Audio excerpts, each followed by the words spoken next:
Territorio Reportaje.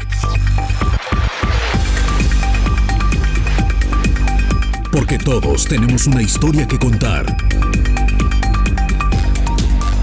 Con el periodista Agustín del Castillo.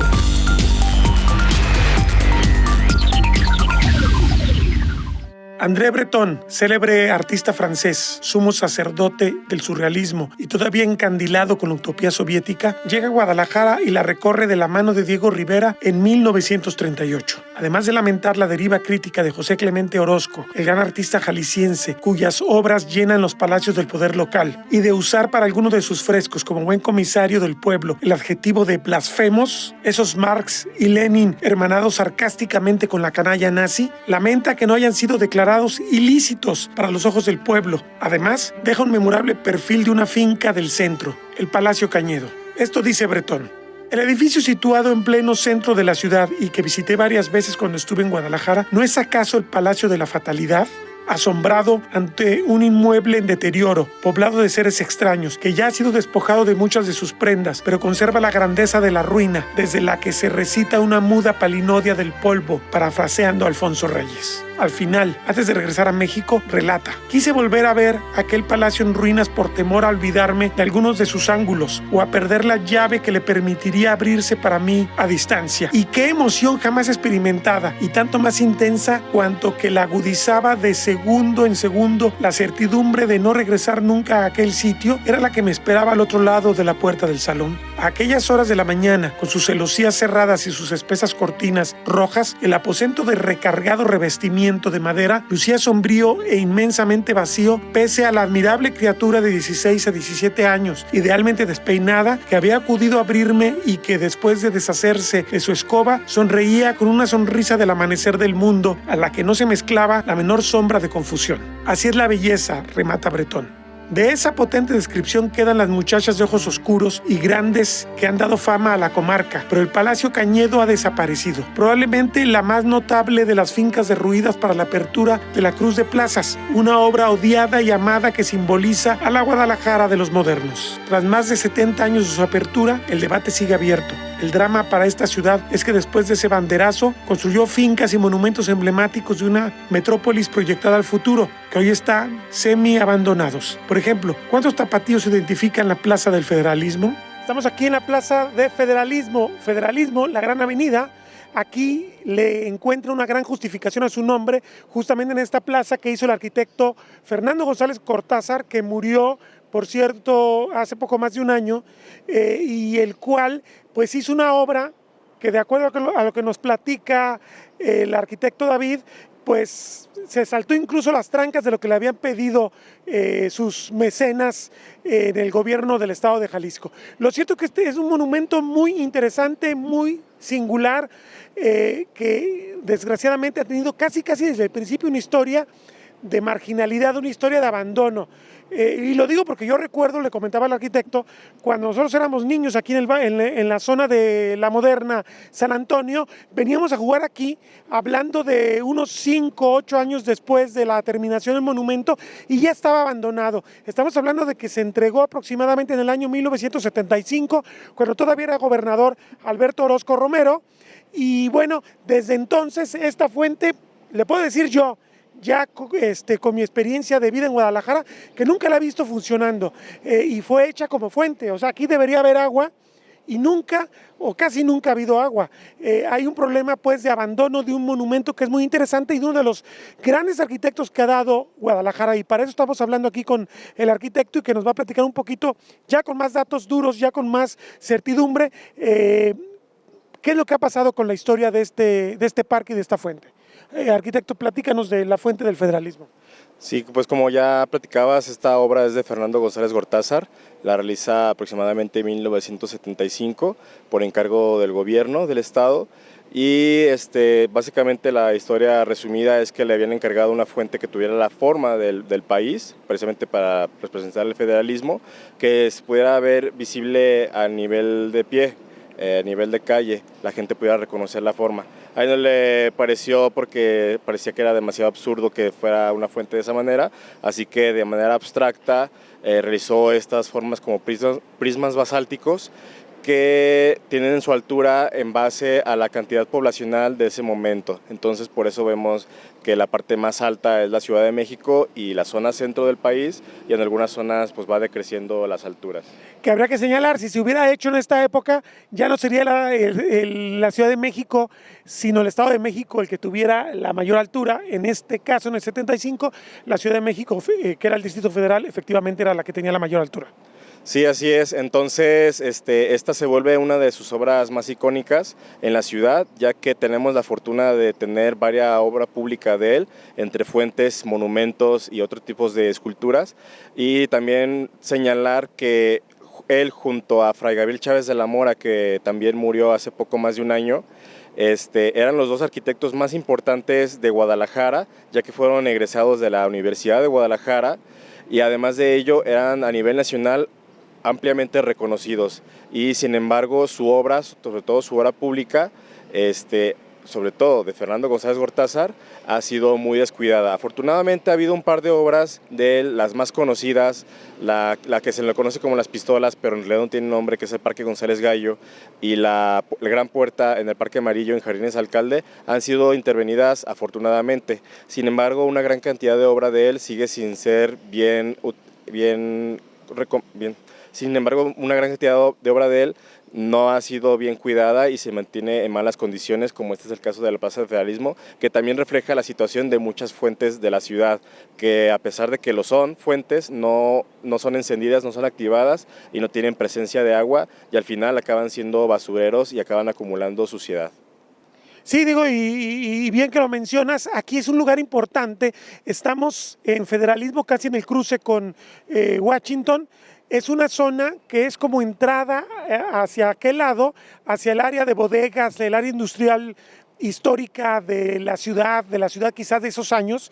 Y sabemos que esta ciudad ha crecido de forma desmedida, pero esta estación de tren ligero como que demandaría que este uso público fuera más preservado, porque hay mucha gente que utiliza realmente esta fuente. De hecho, si usted puede advertir, el color que tiene pues está medio brumoso, porque en realidad intentaron tapar los grafitis que se han estado haciendo.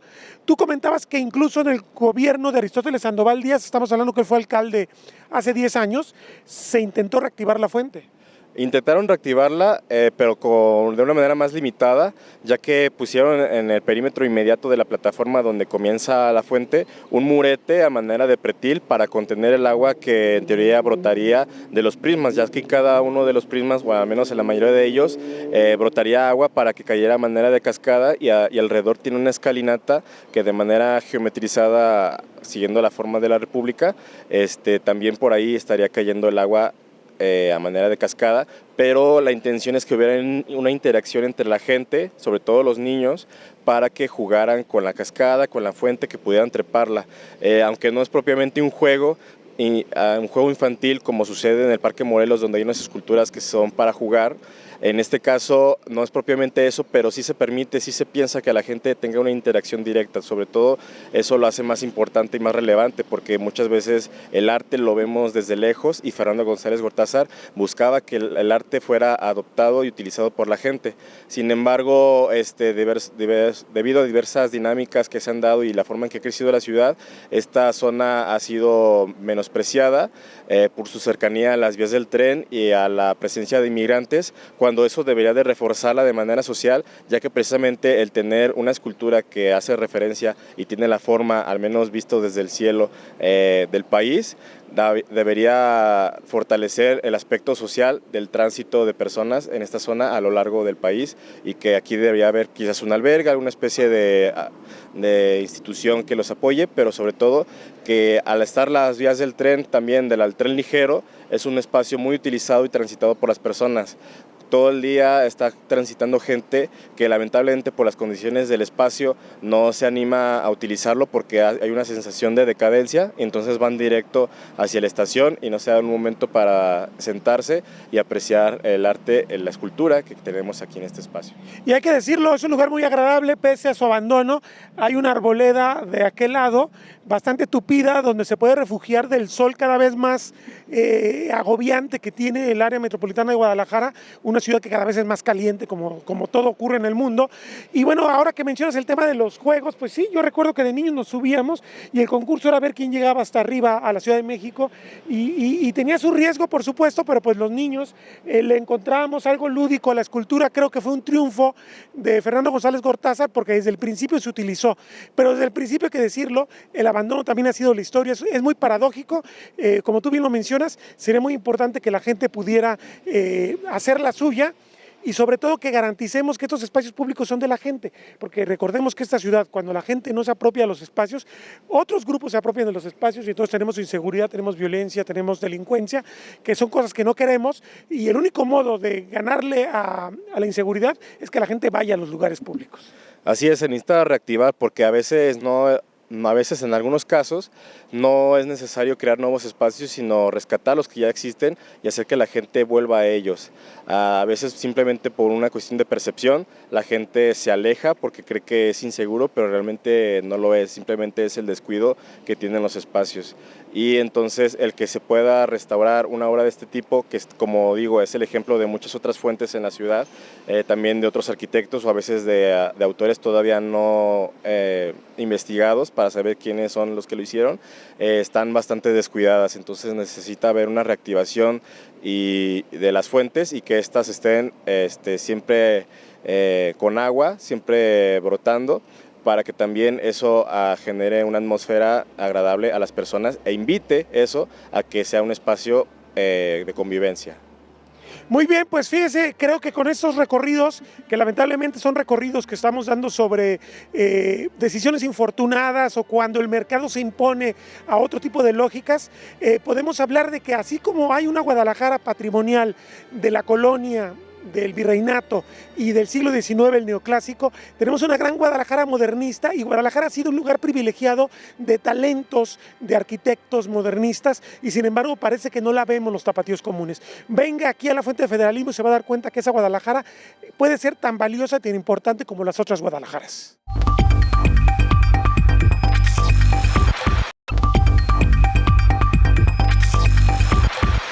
Esta es una entrevista con la especialista en arquitectura por el ITESO, maestra en restauración e investigadora del fenómeno modernista, Mónica del Arenal, frecuente maestra en la UDG, que ha presentado en el Museo de las Artes de la Casa de Estudios una exposición sobre fincas modernistas de los tres grandes muralistas mexicanos, David Alfaro Siqueiros, Diego Rivera y José Clemente Orozco.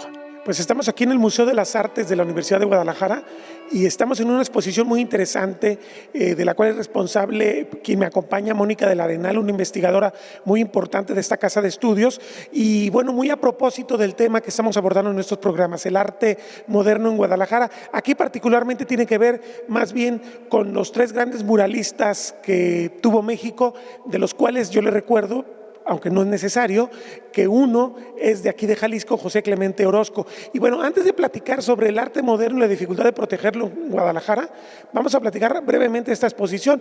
Presento a Mónica del Arenal. Mónica, ¿cómo estás? Muy bien, muchas gracias, Agustín. Dime qué es lo que estamos aquí viendo, este recinto, por qué es valioso, por qué es importante que la gente venga a visitar esto que está en donde estamos ahorita. Porque es importante saber cómo se relacionaron los arquitectos con los muralistas en un momento muy importante de la arquitectura moderna y del arte moderno en México, ¿no? El muralismo. Y las influencias de las que fueron sujetos en algún momento, sobre todo las vanguardias europeas, el racionalismo italiano, la Bauhaus, las ideas de Le Corbusier, cómo se adoptaron, cómo llegaron a Nueva York primero. En este caso en particular vamos a hablar mucho de la importancia del contacto que tuvieron en Nueva York con intelectuales que trajeron las vanguardias a América, y después cómo se decantó esto y cómo se reflejó en las vanguardias del movimiento moderno en arquitectura. Muy bien.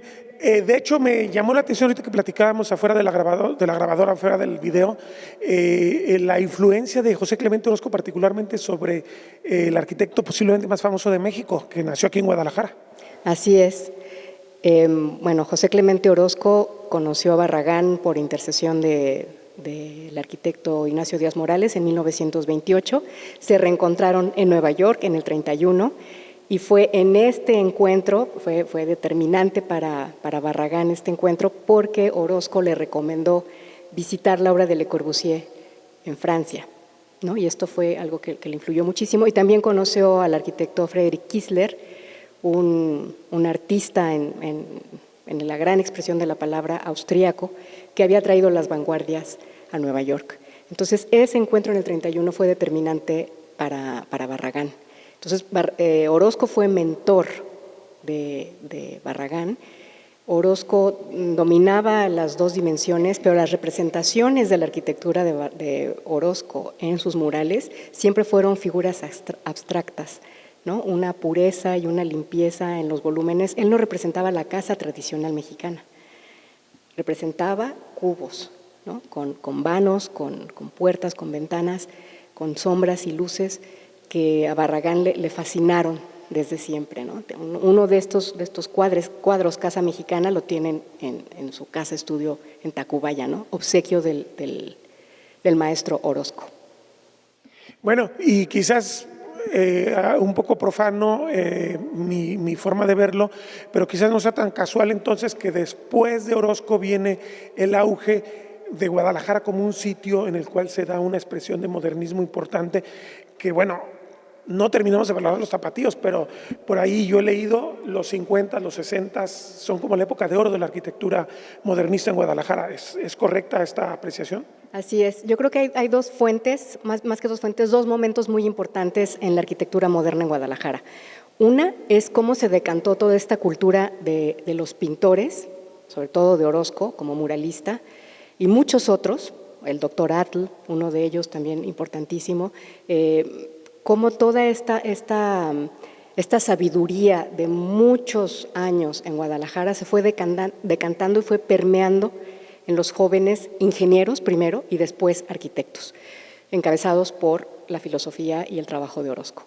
Y el otro gran momento fue cuando Ignacio Díaz Morales fundó la Escuela de Arquitectura en la Universidad de Guadalajara, en el 47, e invitó a muchos profesores de la posguerra, de la Segunda Guerra Mundial de Europa, de Italia, de Alemania, de España, los invitó a venir a ser profesores en la escuela recién fundada, ¿no? Entonces, estos profesores que tenían los talentos tanto de las escuelas técnicas, ¿no? Que eran tanto ingenieriles como de arquitectura, a enseñar a estas nuevas generaciones en las que ya se explicaba la arquitectura como una disciplina, no como la ingeniería civil que después cursaban algunas materias y se convertían en arquitectos, sino la disciplina abordada desde el principio como arquitectura. Ahora, a partir de la creación de esta Facultad de Arquitectura y de toda esta huella cultural previa del muralismo, se va generando en Guadalajara, pues, va creciendo en Guadalajara la huella de ellos, la obra, pues. Una breve guía de cómo podemos ver la obra modernista en Guadalajara, sobre todo en el área que tú has estudiado más. Yo creo que, bueno, yo lo pondría en básicamente tres campos, ¿no? Es la arquitectura pública o la arquitectura de los estadios, de las escuelas, de los gimnasios, de los parques, de los teatros de esa época, ¿no? Estamos hablando de mitad de los años 50, mitad de los años 60. La obra, por supuesto, de Kufal, la obra de Silvio Alberti, de Bruno Cadore, de Horst Hartung, importantísima, ¿no? Y después de sus alumnos, ¿no? Como Fernando y Federico González Gortázar, Job Hernández, en fin, hay un sinnúmero de primeras generaciones de esta escuela de arquitectura que encontramos ejemplos extraordinarios. Otro sería el arte público, que aquí es muy importante la presencia de Matías Geritz.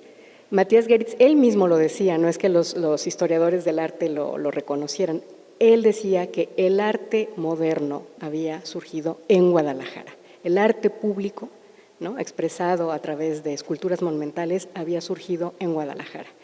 Y la mayor obra que tenemos de él es El pájaro de Jardines del Bosque. Y el tercer grupo digamos, de temático para observar la arquitectura o el movimiento moderno en Guadalajara serían los fraccionamientos o las colonias que se hicieron en estas épocas.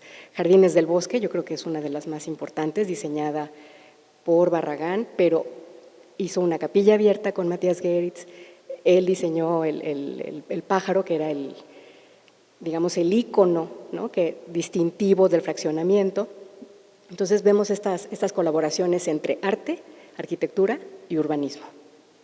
Ahora, cualquiera se preguntará, ¿por qué Guadalajara? ¿Qué factores se conjuntan para que sea precisamente esta ciudad que además es de tradición conservadora, que muchos critican a los tapatíos de estar muy anclados en el pasado y sin embargo se da esta audacia, este atrevimiento por parte de su clase política, por sus servidores públicos, por sus propios empresarios? Eso es una cosa que para muchos debe ser extraño.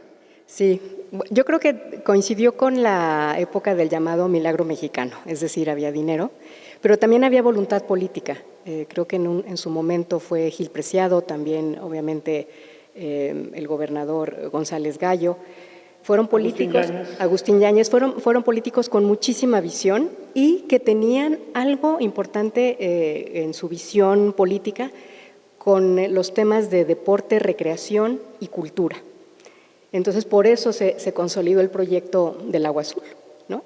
Primero empezó como algo deportivo y educativo, ¿no? Que hay proyectos como de Rafael Ursúa, cosas maravillosas que se hicieron, pero después esto se consolida ya con Gil Preciado, haciendo pues el Teatro Experimental de Jalisco, la Casa de las Artesanías, la Biblioteca Pública del Estado, el pequeño Museo de Arqueología de Occidente de México, ¿no? Las instalaciones de son como la concha acústica y bueno, toda la parte deportiva y cultural que se conjugan en el Parque Agua Azul. Entonces, bueno, creo que la parte económica fue muy importante, la voluntad política y la parte de la enseñanza y de la cultura. Alguna vez me comentó Eric Ufal que, por ejemplo, había una galería que se llamaba Arquitac, que tenían obras de Paul Klee, ¿no? O que tenían obras realmente extraordinarias exhibidas en una galería pequeñita, ¿no? Con un grupo de personas, de intelectuales y de maestros y alumnos de la entonces Escuela de Arquitectura, que había una efervescencia, ¿no? Que había un gusto y se estaba educando una nueva generación para apreciar la modernidad en su máxima expresión.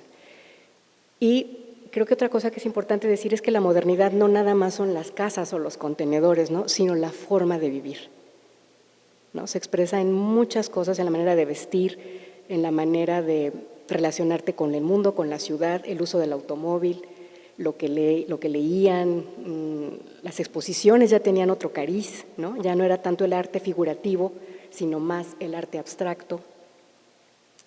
Había más intercambio, ¿no? Intercambio de ideas y de arte.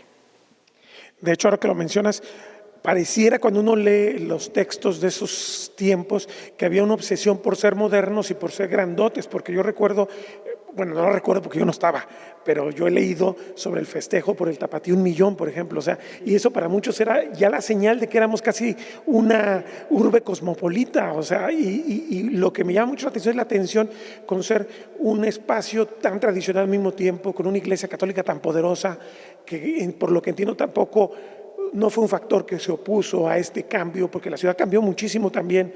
Fue también cuando se dio este proceso que para muchos fue destrucción, para otros fue creación, seguramente fueron las dos cosas, de modernizar el centro y las vías, los edificios, derrumbarlo, el pasado en parte, que muchos lamentan todavía, pero que también fue quizás el precio a pagar por esta utopía, ¿no? Así es.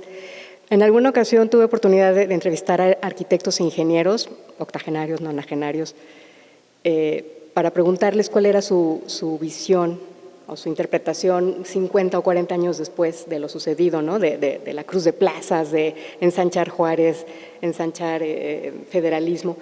¿Cómo veían ellos esta transición a la modernidad? Y te puedo decir que de 9 que entrevisté, la mitad decían que era lo mejor que le había podido pasar a Guadalajara y la otra mitad dijeron que era lo peor que le pudo haber pasado a Guadalajara, que lamentaban no haber tenido la visión para conservar lo que se tenía que haber conservado. Y otros decían, Guadalajara necesitaba crecer, necesitaba volcarse a la modernidad, era lo que tocaba. Entonces creo que desde ese punto de vista sí se perdió mucho, pero también se ganó mucho.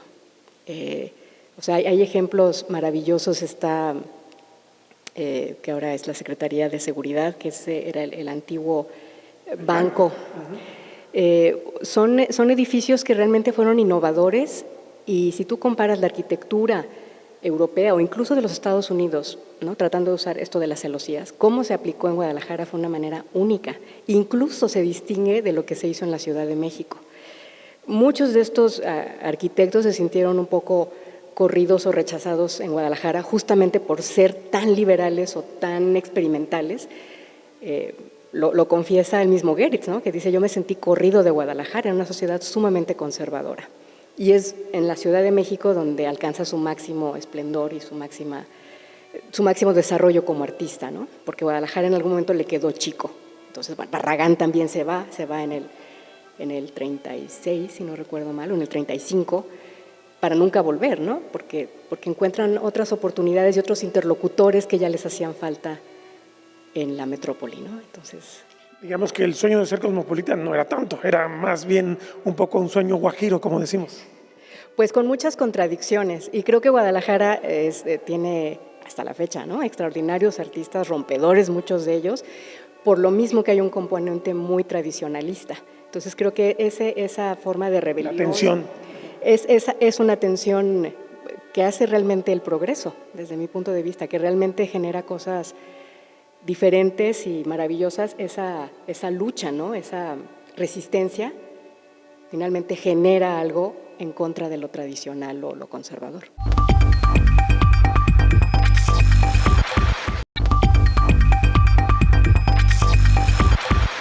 Sigue el apasionante diálogo sobre una ciudad que resultó, tal vez a su pesar, muestrario privilegiado de la modernidad.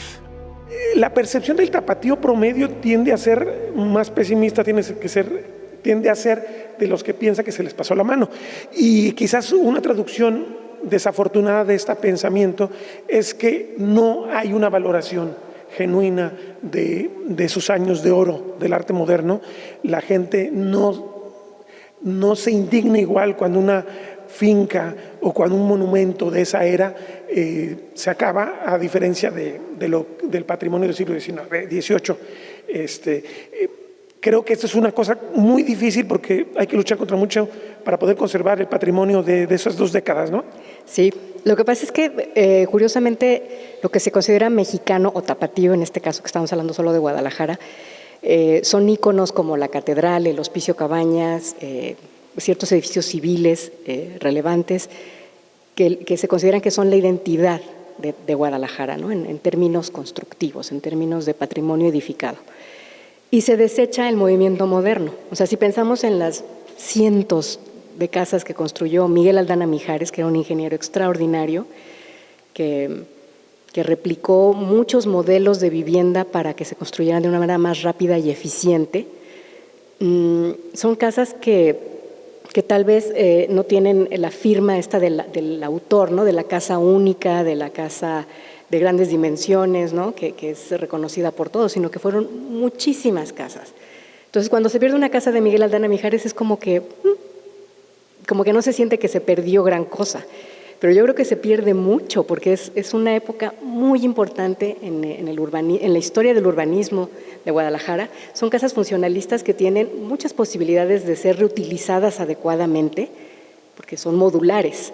Ese es uno de sus principios básicos, ¿no?, la modulación. Entonces son casas que pueden tener una nueva vida con un uso diferente, actualizado, que no se aprecia, ¿no? Se prefiere demoler al ras y hacer algo completamente nuevo en su lugar.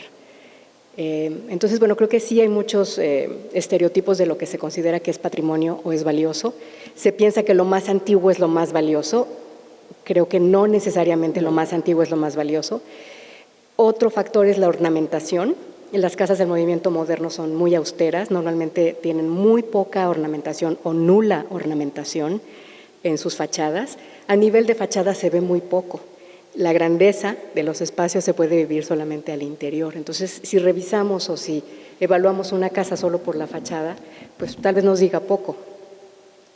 Entonces, creo que sí son varios factores que hacen que se piense que lo más antiguo es mejor o lo que tiene algún estilo identificable tiene más valor. Pero queda un trabajo por delante de investigadores, no nada más arquitectos, sino urbanistas, sociólogos, artistas, por entender estos espacios y estas casas o edificios del siglo XX en Guadalajara.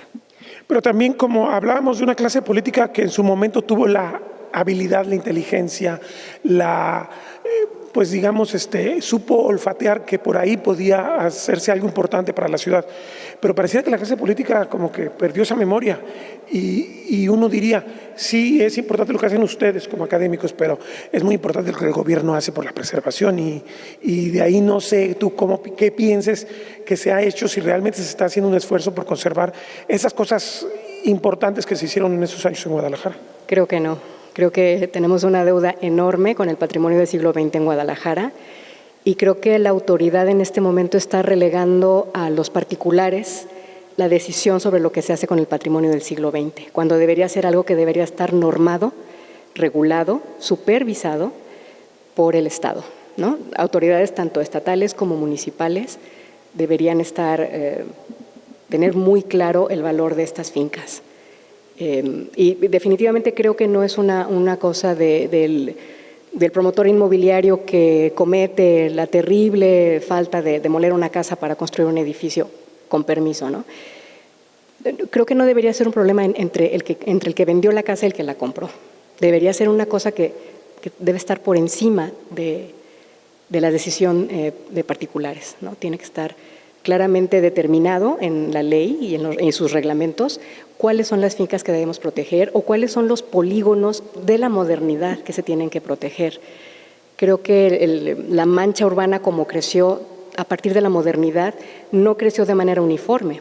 Digamos, hay lunares o hay bloques que están fuera de esos polígonos históricos. Entonces hay que considerarlos, creo que desde otra perspectiva, pero definitivamente se requiere la voluntad política para que eso suceda. Ahora, lo que ha hecho el gobierno, sobre todo el municipal, entiendo, de llevar los registros y justamente el tema de los polígonos, abarca la mayor parte de lo que se hizo o es mucho lo que está por fuera, independientemente de que seguramente, aunque están dentro del polígono, se siguen derrumbando. Pues que suceden las dos cosas. Una, que aunque esté dentro de los polígonos, ya sea histórico o artístico, o sea, de la Fundación de Guadalajara hasta 1900 y de 1900 a 1950, que no se cumple la protección de lo que está dentro de esos polígonos, ese es un problema. Y el otro es la cualificación de lo que está registrado dentro y fuera de los polígonos. Es decir, no basta con hacer una lista de cientos de fincas. Creo que la sobreregulación en ese sentido también es nociva. Parecería que me estoy contradiciendo, pero no. O sea, si se quiere proteger absolutamente todo, eso lo que hace es que al final nadie obedezca, porque está sobreregulado, entonces no puedes hacer nada y no puedes tocar nada. Entonces, o se caen solas las casas o nadie realmente invierte para que eso se regenere o tenga un nuevo uso adaptativo. Nadie le entra, ¿no? Y lo otro que pasa es que fincas que sí valen muchísimo, al no estar en esos listados enormes y no estar dentro de esos polígonos, no se toman en cuenta. Entonces creo que tiene que ver no con una cuestión cuantitativa, creo que cuantitativamente se han registrado y se han hecho innumerables registros. Desde Salvador de Alba, que yo recuerde, se hizo un registro enorme del Centro Histórico de Guadalajara, se retomó por la Comisión de Planeación Urbana, después con Gabriel Casillas en la Procuraduría de Desarrollo Urbano. O sea, se han hecho muchos esfuerzos por hacer estos inventarios, pero al final de cuentas no han servido de gran cosa para la conservación efectiva. Creo que el siguiente paso, esos grandes inventarios que son utilísimos, han sido utilísimos. Nacho Gómez Arriola emprendió también algo increíble con todos los municipios para hacer estos registros. Se tiene que hacer la parte cualitativa, es decir, cuáles son las fincas que no deberíamos perder por nada del mundo, ¿no? Cuáles son las que son más importantes. Y creo que eso sí requiere querer hacerlo. Sí, porque los propietarios normalmente dicen, a ver, a mí me imponen la regulación, pero yo no cuento con recursos, yo tengo un patrimonio que necesito darle un valor para mi familia, llega un inversionista, me lo compra y ya es problema de él.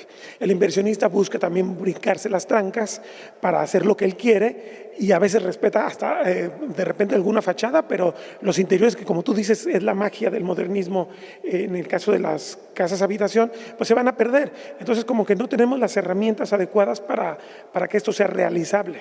Así es. Es que los inventarios que se tienen consideran solamente las fincas a nivel de fachada o a nivel de autores, pero hay un montón de fincas que la fachada no te dice gran cosa, uno, u otras tantas que no tienen una documentación de un autor reconocido o un autor importante, digamos, ¿no? Pero eso no le quita la importancia a la casa. Entonces sí se requiere este estudio más fino de las fincas modernas en Guadalajara. Si ahorita recorren el Paseo Alcalde, que me parece una maravilla que esté rehabilitado y que sea de uso público, pero si lo recorren van a ver un montón de edificios funcionalistas y casas también de esta época, que son unas verdaderas joyas. El edificio Guadalupe de Federico González Gortázar, en 16 de septiembre y López Cotilla creo que es una maravilla ese edificio, ¿no? Entonces lleva abandonado décadas. Entonces, ¿cómo podemos reutilizar esos edificios en lugares que ya son seguros, que están perfectamente bien vinculados con el transporte público, que están saneados, que están arbolados? Ahora, esos lugares que se están rehabilitando en el centro dan la oportunidad para llevar, ahora sí, la vivienda al centro.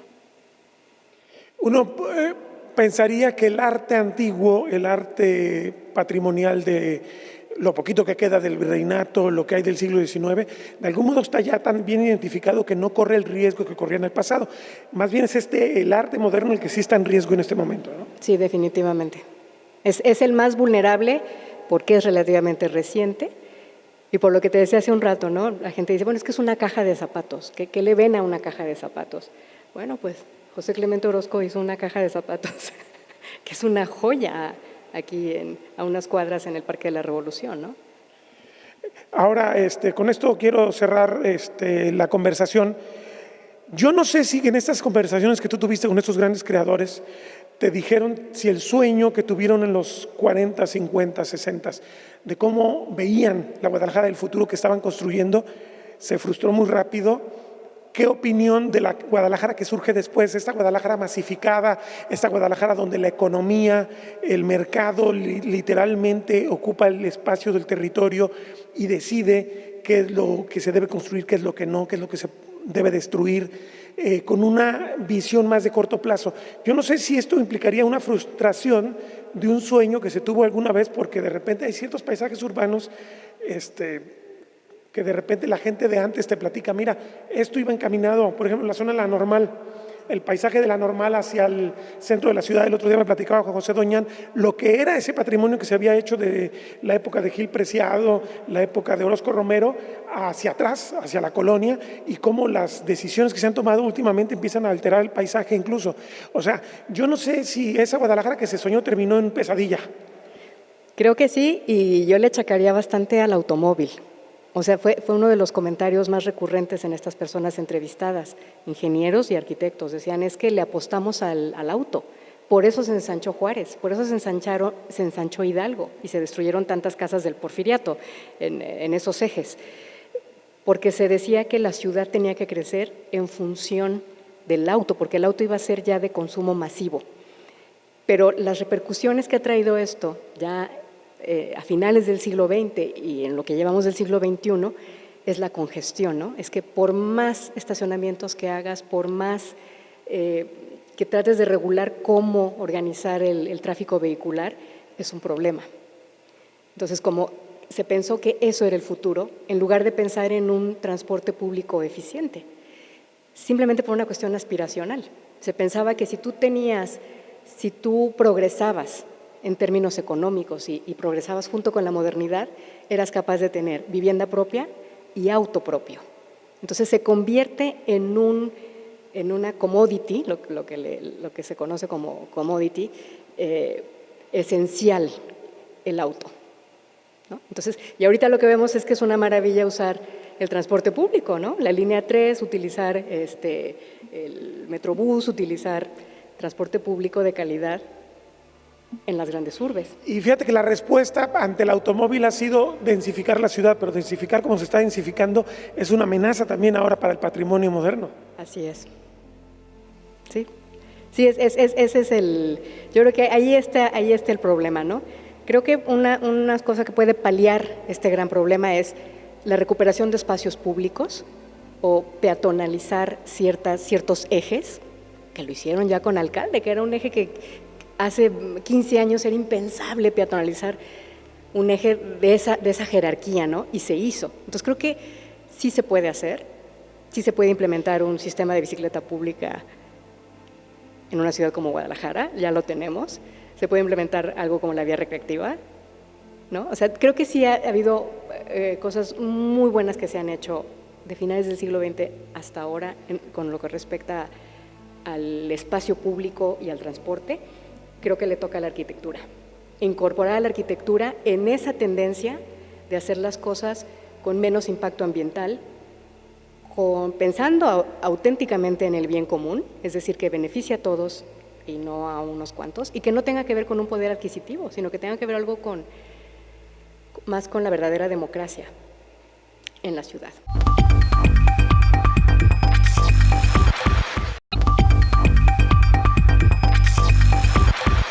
Una de las funciones de la arquitectura, además de su atadura al funcionalismo, a que sirva para algo, es la apropiación. Hay un conjunto emblemático en el viejo Parque Morelos que suma ya décadas de uso y supervivencia ante los depredadores burocráticos que buscan ejercer presupuesto y se yerguen en verdugos de remansos insospechados. Es difícil encontrar un sitio más emblemático de la historia de Guadalajara que el Parque Morelos. Y me refiero no solamente a lo importante que es desde hace muchas generaciones, sino que posiblemente en términos históricos sea uno de los primeros sitios de recreo de la ciudad.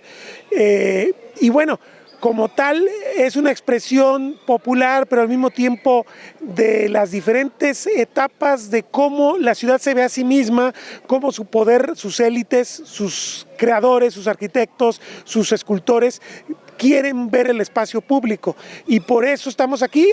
Tenemos también manifestaciones de arte moderno de las que vamos a hablar, pero primero vamos a hablar de la historia del Parque Morelos, de esta historia que ya se prolonga pues casi 4 siglos, ¿no, arquitecto? Sí, así es. Bueno, el Parque Morelos surge primero como la Alameda de Guadalajara, ya que Guadalajara no tenía espacios públicos abiertos o parques propiamente en sus meros inicios, cuando se funda la ciudad de manera definitiva en esta parte. El único espacio abierto que se contaba en su momento era donde hoy es el Teatro Degollado, que era la plaza fundacional, pero luego se creó la Plaza de Armas, que también era un espacio de convivencia. Hasta el siglo XVII fue cuando se decide crear este espacio, ya propiamente dicho como un parque, haciendo referencia a la Alameda Central de Ciudad de México, a pesar de que aquí no se habían plantado álamos, que es lo que le da el nombre a Alameda. Se decide llamarlo de la misma manera para que los tapatíos sientan que también son dignos de un espacio como el de la Ciudad de México. Ahora, explícame las condiciones naturales, porque este es un espacio que tiene que ver con el río San Juan de Dios y con sus flujos de sequía o de abundancia cuando hay temporal. Sí, este es un espacio medianamente fértil en el que el río San Juan de Dios, que principalmente era un arroyo durante el año, y cuando era épocas de lluvias el agua aumentaba de nivel en su cauce, llegaba a convertirse en una especie de isla, ya que en este punto el río San Juan de Dios se bifurcaba, generaba un brazo que hacía que se generara este espacio a manera de isla, y que en cierto momento esa humedad la nutriera y que permaneciera con las semanas, los meses y los años, para que también hubiera cierta vegetación. Entonces los planeadores, arquitectos de aquellos años, pues es donde deciden como el espacio más óptimo para que tener este espacio como parque, y también seguramente también propiciar la plantación de nuevos árboles para también controlar un poco la cuestión de inundación que se generaba en este punto al centrarse en esta bifurcación del río San Juan de Dios. Me estás hablando cuando empieza a crearse esta Alameda, que no era Alameda, de más o menos, ¿qué fechas? Es aproximadamente ya a mediados del siglo XVII y XVIII cuando se conforma y se consolida como tal, y fue así durante mucho tiempo hasta el siglo XX, cuando ya la ciudad se quiere modernizar. Durante el tiempo del Porfiriato se entuba el río San Juan de Dios, y en un primer tramo que iba de lo que actualmente es la calzada Revolución hasta lo que actualmente es Hidalgo, que era para conmemorar los 100 años de la independencia de México, y las décadas posteriores se comenzó a entubar el resto del río. Es en ese contexto que se comienza a entubar más tramos, que en 1935 aproximadamente le encargan al joven arquitecto Rafael Ursúa la remodelación del Parque Alameda, y es en ese momento también cuando ya va adquiriendo el carácter del Parque Morelos, al colocarse primero como una glorieta, una escultura de Morelos. Duró así muchos años, hasta que ya a mediados de siglo le encargan al arquitecto Alejandro Son la remodelación de este parque. Había sido primero encargado por parte del ingeniero Aldo Córdoba Fermini, y a su vez él invita a Alejandro Son para que haga tal cual el proyecto arquitectónico de todo el espacio para remodelar una vez más el Parque Morelos. Alejandro Son, que es uno de los nombres importantes en la historia del arte moderno en Guadalajara. En el sitio que estamos en este momento, lo que vemos es prácticamente el proyecto que él generó. Lo que vemos actualmente no, ya prácticamente su proyecto también ha desaparecido. Esto que vemos actualmente es una nueva remodelación que se dio más o menos en el año de 2018 aproximadamente, con las actuales administraciones, en la que el concepto va un poco en la manera en que están trazados los pisos, que en pequeños bloques cuadrados, como si fueran píxeles. Esto porque haciendo referencia al tema de la ciudad creativa y digital que se vendría a instalar aquí, cosa que todavía no se ha consolidado ese proyecto. Y la remodelación del parque en esas fechas hizo cambios en el trazado original de los caminamientos y andadores propiamente del parque. Lo que sí conservaron del diseño original fue las fuentes, diseños de Alejandro Son, que son de concreto revestidas de cantera amarilla, y también el área de juegos infantiles, que es donde nos encontramos actualmente. De hecho, esta obra en particular de los juegos infantiles tiene también su historia, ¿no? Sí, así es. Precisamente cuando ya Alejandro Son ya tiene realizado el proyecto del parque, destina un área específica para tener una zona de refresquería, para que la gente tenga no solo donde sentarse a descansar, sino también a beber algo o comer algo, y posiblemente, como quienes vayan a descansar ahí también sean padres, dejar a sus niños a un costado en el área de juegos infantiles. Entonces decide invitar al arquitecto también joven, recién egresado y regresado de Francia, luego de un posgrado, el arquitecto Fabián Medina Ramos, a que realice un proyecto de esculturas para este parque. Entonces el arquitecto Fabián, quien ya había estado con la curiosidad de hacer proyectos infantiles, como ya había realizado un par de años antes en el Jardín Mezquitán, aquí también en Guadalajara, unos juegos infantiles, decide hacer otro proyecto que no sea solamente juegos, pero sino también que sean estéticamente bellos, de tal manera que se les llama esculturas juego, ya que es una manera de acercar el arte a la sociedad y sobre todo a las infancias, para que no haya como un temor de que el arte es algo ajeno a nosotros, sino que es algo que incluso podemos llegar a jugar con él.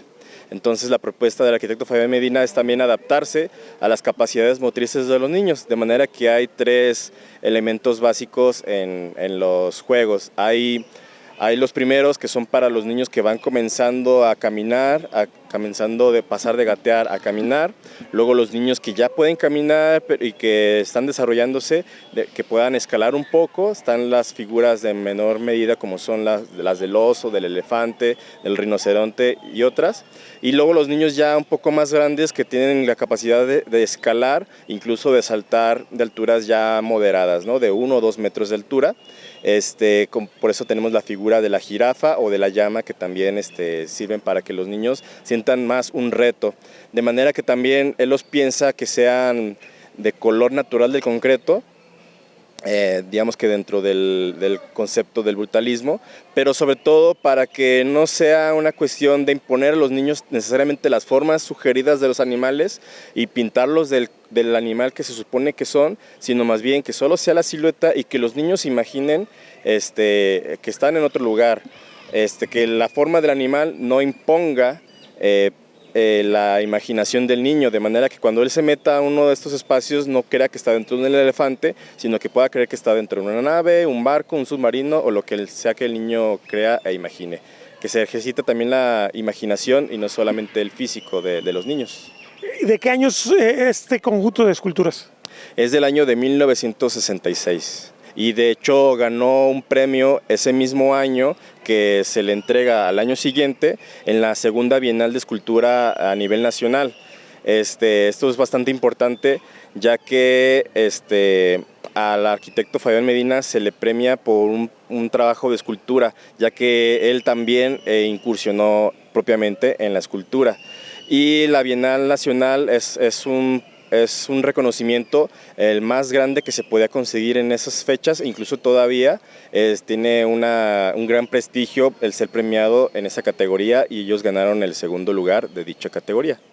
Ahora, bueno, ya lo hemos abordado a lo largo de estos programas. A veces ese reconocimiento no sirve de mucho, a veces hay que estar luchando contra ciertas fuerzas activas en las administraciones públicas que ven como estorbo a veces conjuntos que tienen un valor estético, porque entiendo que aquí hubo que negociar porque había quienes pensaban que esto tenía que ser barrido o por lo menos modificado con esta idea eterna de que se tiene que modernizar y tumbar todo, ¿no? Sí, lamentablemente en las primeras imágenes que dan a conocer el proyecto del parque, de la remodelación reciente, cuando muestran la imagen digital de este espacio, las esculturas simplemente no estaban. Se había proyectado un ágora natural en la que tuviera cierta escalinata para que la gente se sentara y en teoría ver un escenario donde alguien pudiera presentarse quizás con algún espectáculo de arte, musical o lo que fuera. Y entonces llama la atención que pues, se decidiera demolerlos cuando son constantemente utilizados estos espacios, después obviamente de los horarios de clases de los niños o también en los fines de semana. Y entonces se realizó un movimiento en la que un grupo de arquitectos e instituciones como el de ITESO, la UDG, el despacho Happy, Ortopedia Urbana, entre otros, también el grupo Ambulante, realizamos un convivio celebrando también el aniversario de las fiestas, del aniversario del cumpleaños de las esculturas, para hacer esta fiesta como si fuera una fiesta de cumpleaños infantil, solamente que en este caso no habría niños y el regalo sería que los niños vinieran a jugar con las piezas. Entonces se hizo un pastel con la forma del cocodrilo, se hizo una piñata con la forma del elefante y una gran convivencia que solamente ponía en evidencia lo que ya sucedía de manera natural, que la gente viene todos los fines de semana, viene en las tardes con sus niños a usar este espacio de manera digna y en torno de la familia, lo cual también es interesante porque demuestra que este espacio sigue vivo a pesar de las dinámicas sociales que quizás no son tan afortunadas, que no se eliminan con el diseño nuevo de un proyecto arquitectónico. La arquitectura no salva al mundo, la arquitectura solamente ayuda a mejorar ciertas condiciones y eso es algo que quizás no se entendió cuando se realizó este proyecto, que esas dinámicas sociales quizás no tan agradables no se iban a eliminar solamente por diseñar un espacio quizás más contemporáneo. Se tiene que trabajar desde fondo con la sociedad para que eso se pueda mejorar. Evidentemente ese ejercicio fue exitoso porque aquí estamos viendo todavía las esculturas. Así es, fue exitoso y hace un momento niños que acaban de salir de la escuela estaban jugando y seguramente más al rato, ya cuando los padres tengan tiempo libre, vendrán porque eso pasa todos los días, de lunes a viernes, sin importar el día de la semana, mes que nos encontremos. Territorio Reportaje. Porque todos tenemos una historia que contar. Con el periodista Agustín del Castillo.